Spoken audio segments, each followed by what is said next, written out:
à toutes et à tous, j'espère que vous allez bien. Encore une vidéo où je vais me faire pas mal d'amis, mais la vérité doit être dite. En tout cas, une certaine perspective a le droit d'être citée, la mienne, certainement la vôtre, enfin je l'espère. J'espère vous convaincre.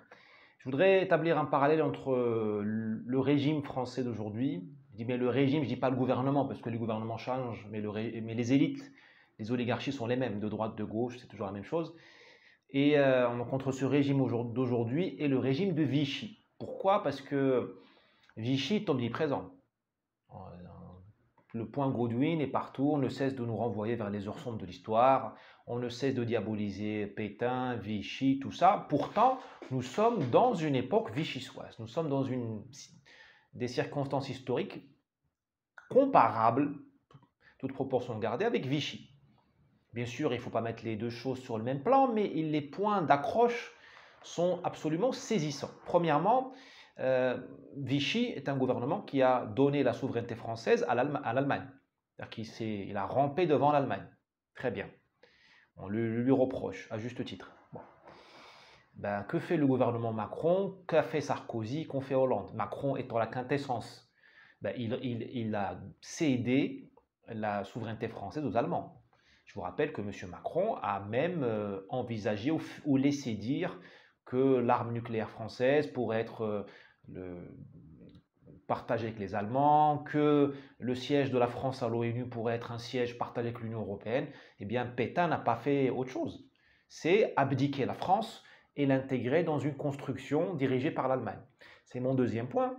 Vichy était européiste. Vous savez, la construction européenne, elle n'est pas née en 1957 avec le traité de Rome. La construction européenne est un idéal nazi. D'ailleurs, il faut lire le livre de l'excellent historien français, M. Soutou, qui vient de sortir. M. Soutou n'étant pas un idéologue d'extrême droite, c'est tout le contraire. Il lui raconte comment l'idée européenne était une idée nazie aussi. Enfin, l'idée européenne est une rivière. Elle a plusieurs sources. Une des sources, c'est le nazisme. Et ce que les nazis voulaient faire avec une partie de Vichy, notamment Pétain, c'était une nouvelle Europe. D'ailleurs, il faut lire les affiches de propagande de l'époque, hein, je n'invente rien. C'était la nouvelle Europe, l'Europe européenne, arienne, tout ça. Voilà. Et là, vous avez un projet européen chez Macron qui est tout à fait anti-français. Le mec qui te met le drapeau de l'Union européenne sous les Champs-Élysées, enfin sous l'Arc de Triomphe, c'est une Europe anti-française. Le rôle de Macron, c'est d'affaiblir la France, Macron, Sarkozy, tout ça, c'est d'affaiblir la France suffisamment pour qu'elle puisse rentrer dans la case européenne. Tu sais, l'Europe, c'est un trou, la France, c'est un carré, un diamant, mais bon. Et ce diamant-là, ils sont en train de le dissoudre pour le rendre une espèce de pâte à modeler minable, malodorante, nauséabonde, qui peut rentrer dans le trou européen. C'est ce que fait M. Macron, ce que fait Sarkozy, Chirac, tout ça. C'est un projet vichiste. Bon, Vichy, au moins, Pétain, au moins, il avait un prétexte. C'est qu'il y avait 1 million de Français prisonniers de guerre en 1940. 1 million. Et les Allemands ne les ont pas relâchés. En tout cas, ils ont commencé à le relâcher plus tard. Et au compte-gouttes. Donc, il y avait un chantage. 1 million de vies françaises. Et ce n'était pas des vieux en EHPAD. Non, c'était des jeunes Français à la fleur de l'âge que les Allemands avaient chez eux. 1 million. Et ils menaçaient de lever en France plus 1 ou 2 millions d'autres de travailleurs, d'esclaves qu'ils voulaient envoyer en Allemagne. Donc Vichy a bradé la souveraineté française, il a voulu intégrer la France dans une Europe nazie où la France serait minable, parce que, enfin, il avait un prétexte, au moins une excuse, c'est qu'il y avait 1 million de vies françaises à sauver. Quand tu vois ce que nous avons fait pour quelques vies perdues à cause du Covid, comment nous avons bradé la démocratie, les droits de l'homme, comment nous avons instauré la torture nasale, enfin tout ça, le pass sanitaire, comment nous avons fait tout ça au nom de quelques vies à 85 ans d'âge, de la mortalité à 85 ans, eh bien tu relativises un peu ce qu'a fait Pétain. Hein, d'accord? Bon, troisième point de convergence entre le régime de Vichy et le régime de M. Macron, je dis Macron, Sarkozy encore, je me répète, c'est un régime d'extrême centre. On nous dit Vichy, c'est l'extrême droite. Pas vrai. Vichy, c'est un melting pot des socialistes, d'Oriot, d'EA, des pacifistes de toutes couleurs, gauche, droite, radicaux, des technocrates. La technocratie française, elle est née à Vichy. Le gouvernement des ingénieurs, il est né où? À Vichy. les grands offices, le dirigisme économique, il est né à Vichy. Jusqu'en 1939, Front populaire inclus, la France est un pays libéral. L'État n'intervenait pas beaucoup dans l'économie. C'était le laisser-faire.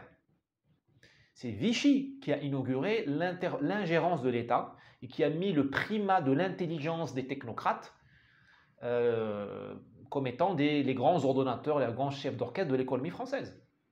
C'est Vichy qui a créé l'embryon de la sécurité sociale, Vichy qui a créé le fonds d'équipement des colonies, c'est Vichy qui après s'appelait le FIDES, mais avant c'était le fonds de développement colonial je crois. C'est Vichy qui a ordonné l'industrialisation de l'Indochine, c'est Vichy qui a ordonné, qui a travaillé qui a créé des cellules de technocrates dans l'hôtel du Parc. D'ailleurs le gouvernement de M. Macron, qui est la quintessence de cette dérive vichiste de la Ve République, on devrait l'appeler l'hôtel du Parc, c'est pas l'Élysée, c'est l'hôtel du Parc à Vichy. C'est-à-dire que chaque étage, tu as une tribu. Tu as les anciens du PS, tu as les anciens de LR, Édouard Philippe, Darmanin, Castaner et tout ça. Tu as les Munichois, les pacifistes, devant l'islam. Tu as tous les soumis devant l'islam.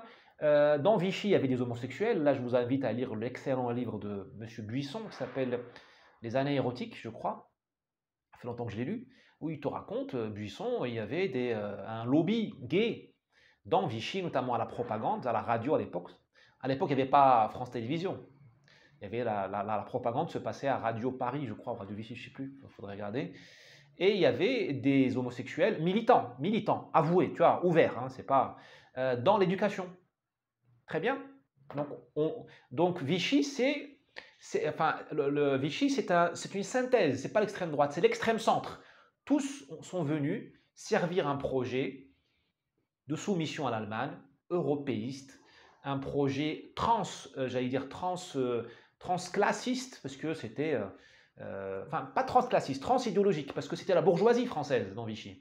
Mais toutes les tendances bourgeoises françaises, homosexuelles, pacifistes, de gauche, radicales, d'extrême droite, monarchistes avec Charles Maurras, tout le monde, ils se sont tous agenouillés dans un projet que j'appelle d'extrême centre. Et qu'est-ce que c'est que LREM? C'est l'extrême centre. Nous avons un parti unique en France. C'est LREM, LR, le PS, les écolos, même les plus dingues. Même LFI est un parti unique. Même LFI participe d'un parti unique. C'est une fédération, si tu veux, le parti unique français. C'est comme dans Vichy, tu as un parti unique, une idéologie unique, avec plusieurs sources. Ils se chamaillent, mais l'objectif final, c'est celui-là. Incontournable. Vichy, pour elle, était incontournable le règne de l'Allemagne sur la France, tout ça. Ben là, avec nos amis de LR, de Macron, de LFI, tout ça, du PS, est incontournable le projet européen tel qu'il est incontournable, la mondialisation est incontournable, l'immigration est incontournable, le déclassement de la France est incontournable, le grand remplacement. C'est un parti unique. Sauf que maintenant, comme nous sommes en 2022, le parti unique n'est pas... Il est diversitaire, c'est-à-dire qu'il y a une diversité de sigles, de marques, mais ils travaillent tous, grosso modo, pour le même but. Voilà, donc je vois moi beaucoup de convergences entre Vichy et le gouvernement et le régime actuel. Bien sûr, ces analogies ont des limites. Il y a des gens qui, dans Vichy, ont résisté et qui voulaient prendre leur revanche sur l'Allemagne. Il n'y avait pas que des collabos et des soumis, tout ça, des traîtres. Il y avait des gens dans Vichy qui ont préparé la reprise, la reprise des combats. Végan, Noguès, Guillaume, Juin, je donne des grands officiers, des officiers plus moins connus comme le colonel Rivet dans les renseignements, et ainsi de suite. Il y a des gens qui ont commencé à collaborer, puis ils ont tourné kazakh, ils sont devenus des résistants. Bon, il y a comme Paul Bernard, par exemple en Indochine, un grand polytechnicien, qui a monté le réseau de résistance Alliance. Il travaillait dans Vichy au ministère du Plan, je crois, ou de l'équipement, le Plan. Et il était aussi résistant. Comme quoi, hein. Donc je suis certain qu'aujourd'hui dans le gouvernement Macron, dans ce régime, il y a des gens qui veulent résister. Ça, faut pas être comme eux, sectaire. Deuxième nuance que je voudrais apporter à ce propos, la différence aujourd'hui fondamentale entre le régime de Macron et le régime de Vichy, c'est que Vichy, au moins, je vous dis, il était, comment dirais-je, il était obligé. Là, vous avez une haine de la France, vous avez un démantèlement de ce pays que personne ne nous demande.